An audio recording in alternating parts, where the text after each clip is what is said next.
नमस्कार, मैं लक्ष्मण सिंह।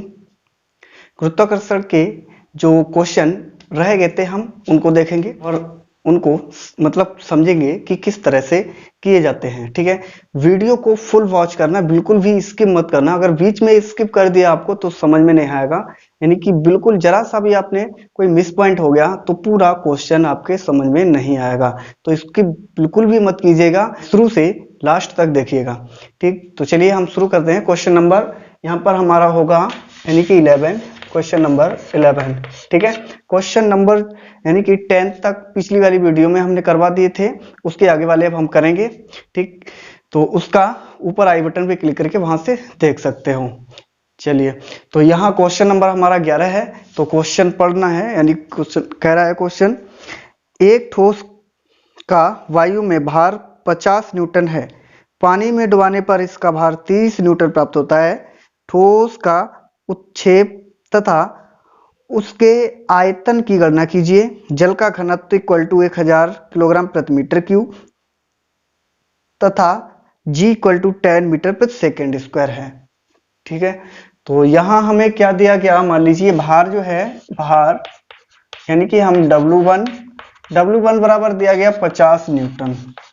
ठीक है, W1 बराबर कितना दिया, 50 न्यूटन, और W2 बराबर दिया गया 30 न्यूटन। यानी कि ये क्या हुआ कि उस वस्तु का जो भार है वो 50 न्यूटन है। उसके बाद क्या किया, मान लो गिलास में उसको डुबा दिया गया, यानी पानी में डुबाया। मान लीजिए ये यहां पर इसमें पानी भरा हुआ है। ठीक है, अब कोई भी वस्तु इसमें डुबा दी जाए, 50 न्यूटन की वस्तु है, ठीक है, उसको हमने क्या किया, इसमें डुबा दिया। ठीक, अब डुबाने पर उसका यानी कि इसका जो भार है वो 50 न्यूटन है। ठीक है, लेकिन इसमें डुबाने पर इसका भार जो होता है वो प्रतीत कितना होता है, 30 न्यूटन प्रतीत हो रहा है। ठीक है, डुबाने पर 30 न्यूटन प्रतीत होता है। ठीक, तो यहां पर हमें उच्छेद पूछ रहा है, यानी यहां पर हमें उच्छेद निकालना है। पहले उच्छेद निकाल लीजिए, उच्छेद, एक मिनट, उच्छेद। ठीक है, उच्छेद बराबर देखिए हम क्या करेंगे, सीधा सीधा इससे इसको माइनस कर देंगे। ठीक है, तो यहां हमारा यानी कि F बराबर निकल के आ जाएगा ये। ठीक, यहाँ F के बराबर यहाँ कर दीजिए, F इसको बराबर करिए, यहाँ F कर सकते हैं। तो F बराबर 50 माइनस 30, तो हमारा कितना आ गया, ये 20 न्यूटन का आ गया। उच्छेद जो है वो कितना है हमारा, 20 न्यूटन का है। कि देखिए F इक्वल टू क्या होता है, F इक्वल टू होता है mg। ठीक है, F इक्वल टू mg होता है। अब mg यानी कि F इक्वल टू यहां m बराबर, यानी कि जो m बराबर क्या होता है, v रो, यानी कि आयतन बराबर जो होता है, आयतन बराबर क्या होता है, द्रव्यमान अपॉन में घनत्व। ठीक है, घनत्व ऐसे कर लीजिए, घनत्व। ठीक है, ये पता लग जाएगा। तो ये घनत्व, अब हमें यहां से m जब निकालना है तो इसका मल्टीप्लाई इसमें हो जाएगा। ठीक है, यानी कि जब m निकालेंगे इसका इसमें मल्टीप्लाई कर देंगे, v into row equal to m हो जाएगा। ठीक है, तो अब m जो है यानी द्रव्यमान बराबर जो होता है, किसके बराबर होता है, आयतन और इंटू घनत्व के बराबर द्रव्यमान होता है। तो यहाँ पर द्रव्यमान जो है वो आयतन और घनत्व के गुणनफल के बराबर होगा। तो यहाँ पर v और रो और g। ठीक है, तो यहाँ f बराबर हमें जी दिया गया है 20, बराबर हमें निकालना v है। ठीक है, यहाँ लिख लीजिए v बराबर निकालना है, तो v लिखा हुआ इंटू घनत्व। अब देखिए पानी का जो घनत्व दिया गया, यानी कि रो जो दिया गया वो 1000 किलोग्राम प्रति मीटर क्यूब। ठीक है, 1000 किलोग्राम प्रति मीटर क्यूब दिया। तो यहाँ पर 1000 गुणे में जी का मान पता ही है 10 है। ठीक है, उसके बाद इसको इधर लेके हम आएंगे तो ये हो जाएगा 20, और ये सब बटे में आ जाएंगे 1 2 3 4, इसका गुणा करेंगे तो 4 जीरो हो जाएंगे बराबर v। ठीक है, तो यहाँ v बराबर क्या हो जाएगा, जीरो से जीरो काटेंगे तो यहाँ 2 गुणे 10 की घात, यहाँ देखिए 1 2 3, और वो भी 3 कहाँ रहेगी, नीचे रहेगी। जब हम इसको ऊपर लेके आएंगे तब कितना रह जाएगा, -3 हो जाएगा। ठीक है, मीटर क्यूब, ये इसका हो गया आंसर। ठीक है, चलिए हम क्वेश्चन देखते हैं। यानी कि क्वेश्चन नंबर हमारा है 12, और ये क्वेश्चन कह रहा है, यानी कि क्वेश्चन कह रहा है हमारा, किसी ठोस का वायु में भार 15 किलोग्राम है, पानी में डुबोने पर इसके भार में 2 किलोग्राम की कमी आती है, तो वस्तु का आपेक्षिक घनत्व ज्ञात कीजिए। यदि इसी ठोस को 1.2 आपेक्षिक घनत्व वाले द्रव में डुबोया जाए तो ठोस के भार में कितनी कमी आएगी। तो चलिए इसको हम देखते हैं कि क्या कर रहा है। ठोस का जो वायु में भार है वो कितना है, यहां पर लिख लीजिए, ठोस का वायु में भार बराबर कितना है, 15, ये है 15 किलोग्राम। ठीक है, अब जल में डुबाने पर, जल में डुबाने पर भार में कमी, ठीक है, कितनी होती है, 2 किलोग्राम की कमी होती है। ठीक है, जल में डुबाएंगे तो इसके भार में 2 किलोग्राम की कमी हो जाती है। अब हमें निकालना क्या है, आपेक्षिक घनत्व निकालना है। ठीक है, तो यहां पर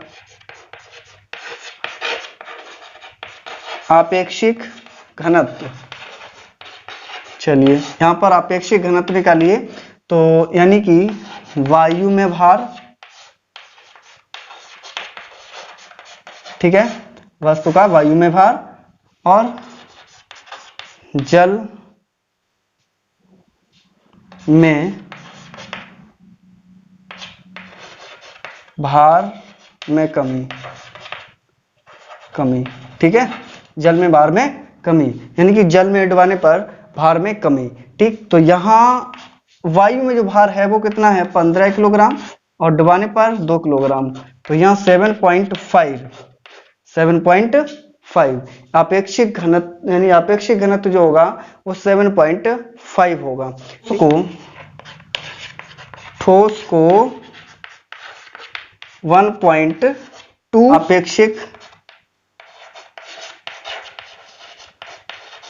आपेक्षिक घनत्व वाले द्रव में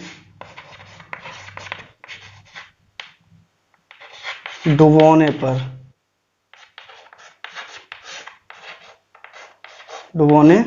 पर, ठीक है, आपेक्षिक घनत्व वाले द्रव में डुबोने पर। तो यहां अब हम क्या करेंगे, आपेक्षिक यानी कि द्रव का जो है आपेक्षिक घनत्व हमें निकालना है। तो द्रव का आपेक्षिक घनत्व,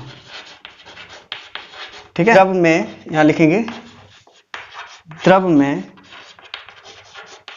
भार में कमी बटे में जल में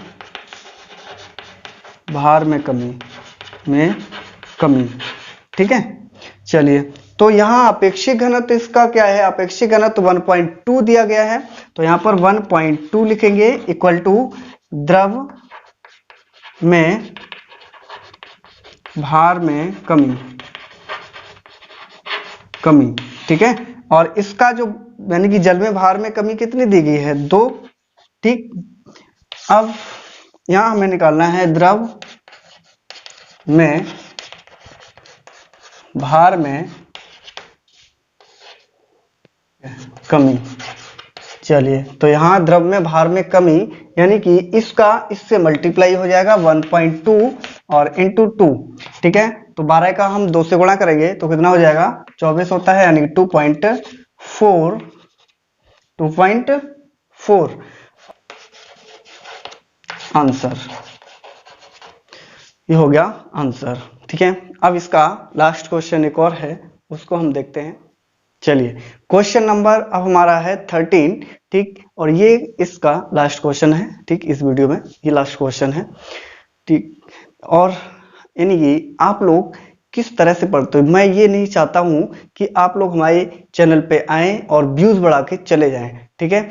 मैं ये चाहता हूं कि जब भी आप वीडियो देखें तो क्या करें, पेन और कॉपी को साथ में लेके बैठें, ठीक, और जो मैं करा रहा हूं उसको नोट कर लें।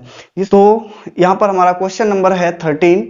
क्वेश्चन कह रहा है एक ड्राइंग पेन को बोर्ड में 20 न्यूटन के बल से धंसा दिया जाता है। पिन की नोक का क्षेत्रफल 0.1 mm स्क्वायर मानते हुए नोक पर दाब ज्ञात कीजिए, ठीक है। तो यहां हमारा दिया गया है कि बल जो है F, कितने बल से कील को धंसा दिया जाता है, यानी कि F बराबर दिया गया 20 न्यूटन के बल से। 20 न्यूटन के बल से उस कील को दीवार में गाड़ दिया जाता है और उस कील की नोक का जो, यानी नोक इसका देखिए, मान लीजिए ये है हमारा, ठीक है, ये नोक इस तरह से नोक होती है, ठीक है। तो नोक का जो क्षेत्रफल है वो हमारा कितना है, नोक का क्षेत्रफल A बराबर 0.1 मिलीमीटर और स्क्वायर, ठीक। अब हमें क्या करना है, जो क्षेत्रफल है वो मिलीमीटर में दिया गया है, मिलीमीटर स्क्वायर में दिया गया है, लेकिन हमको निकालना है मीटर स्क्वायर में, ठीक है।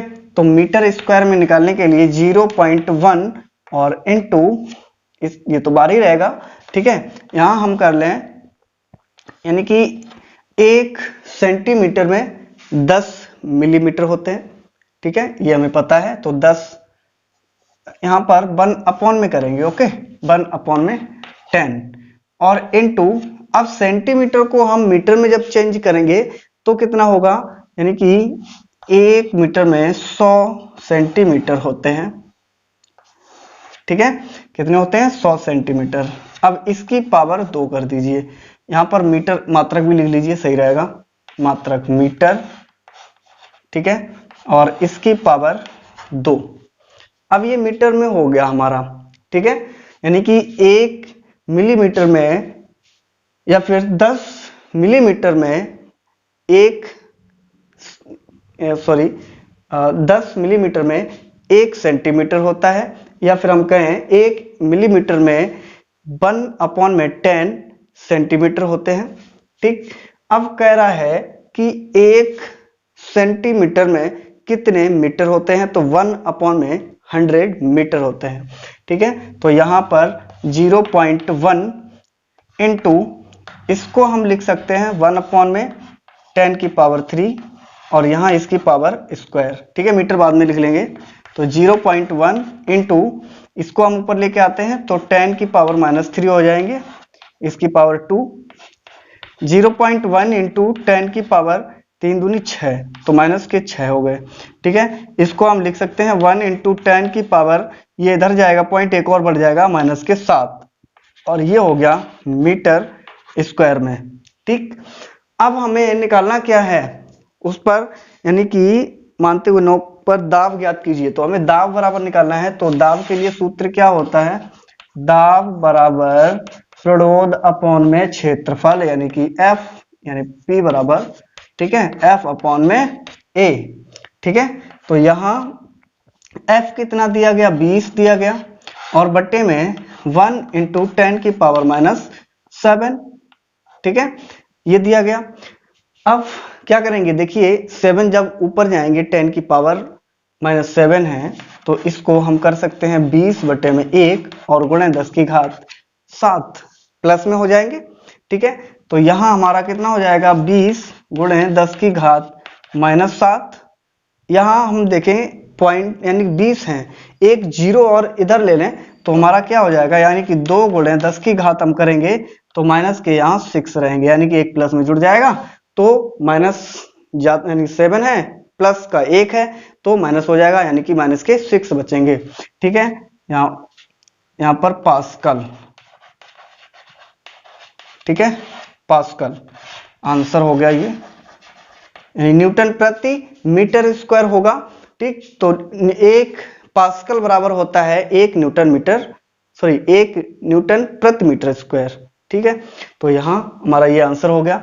और इस इस वीडियो का ये लास्ट क्वेश्चन था। ठीक है, ये हमारा चैप्टर भी खत्म हो गया है। अब चैप्टर हमारा अगला आएगा, यानी कि कार्य तथा ऊर्जा। ठीक, तो उसको हम देखेंगे, बहुत ही अच्छे तरीके से देखेंगे और समझेंगे कि किस तरह से कार्य किया जाता है और ऊर्जा किस तरह से उसमें लगती है। ठीक, तो अगर आप वो देखना चाहते हैं, वीडियो चाहते हैं कि हमें आगे वाले वीडियो मिल जाएं, लेकिन आपको क्या करना होगा, चैनल को हमारे सब्सक्राइब करना होगा और बेल आइकन को प्रेस करना होगा, जिससे हम जो आगे वाला वीडियो अपलोड करेंगे वो आपके पास पहुंच जाएगा, यानी कि नोटिफिकेशन आपके पास पहुंच जाएगा। ठीक, तो आज के लिए बस इतना ही रखते हैं। जय हिंद, जय भारत।